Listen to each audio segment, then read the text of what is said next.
सूफी संत राबिया। सूफी संत राबिया का जन्म संवत 873 ईस्वी सन 817 में अति गरीब परिवार मुस्लिम परिवार में बसरा इराक में हुआ था। जब राबिया अल अदवैया का जन्म हुआ तब उनके पिता के घर में बच्ची को ढकने के लिए चादर नहीं थी, घर में तेल नहीं था। पड़ोस में तेल लेने के लिए गए लेकिन किसी ने दिया नहीं। निराश होकर उनके पिता चिंता में पलंग पर सो गए।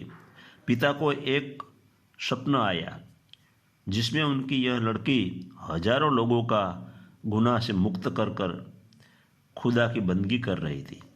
उनके पिता को एक आकाशवाणी हुई कि बसरा शहर में एक श्रीमंत है, वह हर रात्रि रसूल को 1000 सलाम करते हैं, जुमेरात के समय 4000 सलाम करते हैं।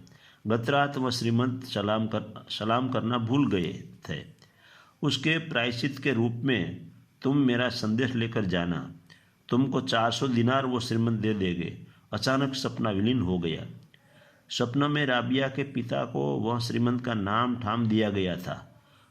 उसी के मुताबिक पत्र लिखकर वह बसरा के श्रीमंत को वहाँ गए। उसने वह पत्र पढ़ा। वह रसूल यानी खुदा की सलाम अदा करना भूल गए थे। श्रीमंत ने राबिया के पिता को 400 दिनार भेंट की और 10,000 दिनार फकीरों में दान कर दिया। और श्रीमंत ने राबिया के पिता को कहा, जब जरूरत हो तब मुझे बोल दीजिए। राबिया के पिता को एहसास हो गया कि उनके घर जो लड़की है जन्मी है वह कोई उच्च प्रकार की देवी शक्ति है। राबिया जब उम्र लायक हुई तब उनके माता पिता का देहांत हो गया। बसरा शहर में भयंकर दुष्काल हुआ। उनकी 3 बहन राबिया से कहीं अलग हो गई।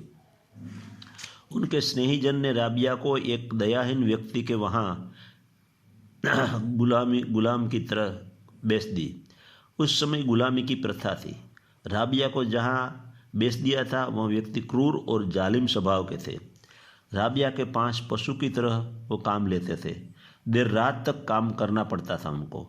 ऐठा जूठा अन्न खाकर एक कोने में बैठकर खुदा की बंदगी करने लगती। एकांत में सोधार आंसू से लड़ती और खुदा से कहती, खुदा मैं एक लाचार गुलाम औरत हूँ, मैं आपकी दरगाह में आ नहीं सकती, मेरी इबादत कबूल कीजिए। एक दिन ऐसा हुआ जब रात्रि के कामकाज पूर्ण करके राबिया बंदगी में यानी ध्यान में बैठी थी, तब उनके मालिक की ऊँग अनायास खुल गई। राबिया के मुख पर देखा तो एक प्रकाश पुंज उनके मुंह के आसपास दिखाई दिया। राबिया के मुख पर गजब की शांति थी। दयाहीन उनके मालिक में दया प्रगटी। उनको ख्याल आया कि राबिया कोई पवित्र आत्मा है, मैं उनको गुलामी कराकर परेशान कर रहा हूँ, वह पाप है। उसने राबिया को प्रणाम किया और गुलामी से मुक्त की। एक बार हसन नाम का फ़कीर राबिया के घर मेहमान बनकर आए थे। उन दौरान राबिया जागृत हो चुकी थी। हसन फ़कीर ने कुरान उठाकर देखा तो एक जगह कुरान में सुधार किया गया था। कुरान में लिखा था, शैतान को नफरत कीजिए। इसी लिट्टी पर राबिया ने रद्द कर दी। हसन ने कहा, राबिया कुरान में सुधार करना नहीं चाहिए। राबिया ने हसन को कहा, जब से खुदा का प्रेम प्याला पिया है तब से कोई शैतान दिखाई नहीं देता, सब मालिक के बंदे हैं। नफरत करना अब मेरे बस की बात नहीं है, बस प्रेम ही प्रेम है। एक दूसरा प्रसंग राबिया के जीवन का नोंदनीय है। राबिया की कुटिया के पास पशु पक्षी अभय बनकर आसपास मौज से घूम रहे थे। अनायास हसन बसरी नाम के एक फ़कीर उनको मिलने के लिए आए। जैसे ही हसन बसरी झुपड़ी के पास आए तो पशु पक्षी भय के मारे वहाँ से छल बचे। हसन बसरी ने राबिया को प्रश्न किया, मेरे आते ही एक पशु पंखी क्यों भाग कर खड़े हो गए? तब राबिया ने हसन बसरी को प्रश्न किया, बताओ आप कौन सा भोजन करके यहाँ आए हो? हसन बसरी ने कहा, मांस का भोजन करके आया हूँ। राबिया ने कहा, बसरी बात समझ में आई? हसन, अपनी जीभ के स्वाद के लिए आप पशु पक्षी की हत्या कर हलाल खाते हो, इसलिए वो तुमसे भयभीत होकर दूर चले गए।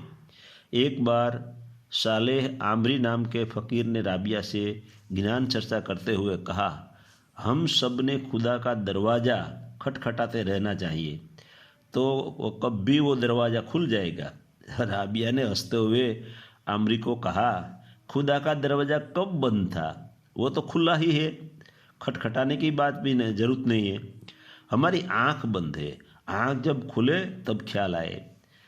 राबिया ये संवत 10वीं सदी में बसरा शहर में देह त्याग किया। तब अनेक सूफी संत हाजिर थे। राबिया का अंतिम शब्द था, ओ संतुष्ट आत्मा, अब तुम तुम्हारे खुदा की ओर चले जाओ। इस तरह राबिया रब में समा गई।